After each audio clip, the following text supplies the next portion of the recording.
नमस्कार, आपण पाहत आहात महाराष्ट्र लाईव्ह।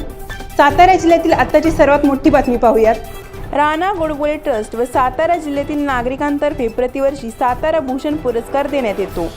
2024चा 34वा पुरस्कार कृष्णा विश्व विद्यापीठ कराडचे कुलगुरू डॉक्टर सुरेश बाबा भोसले यांना जाहीर करण्यात आला आहे।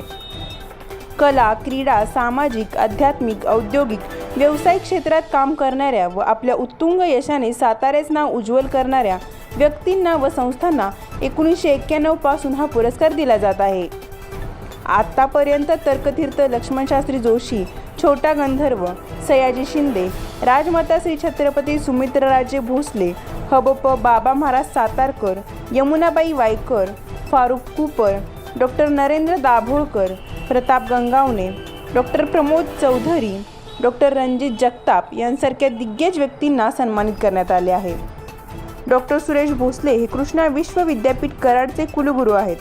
डॉक्टर भोसले हे नामांकित सर्जन असून मिरज मेडिकल कॉलेजमध्ये शिक्षण पूर्ण झाल्यावर 1985 पासून Krishna institute of medical science Karad येथे त्यांनी कार्य सुरू केले। प्रोफेसर विभाग प्रमुखपासून ते कुलपती पदापर्यंत अनेक जबाबदाऱ्या ते सांभाळत आले आहेत। त्यांच्या मार्गदर्शनाखाली अनेक विद्यार्थी तयार झाले आहेत। कृष्णा चॅरिटेबल ट्रस्ट व शेतकरी शिक्षण प्रसारक मंडळाचे चेअरमन म्हणून ते काम बघतात। 2019 पासून कृष्णा विश्व विद्यापीठाचे कुलपती ही जबाबदारी ते कौशल्याने पार पाडत आहेत। कृष्णा हॉस्पिटलचा विस्तार, आधुनिकीकरण व त्यामार्फत समाजसेवा, सभासद शेतकऱ्यांचे हित हे बघत आहेत। आता शिरवळ येथे नवीन कॉलेज व विद्यापीठ स्थापन करण्यात येणार आहे।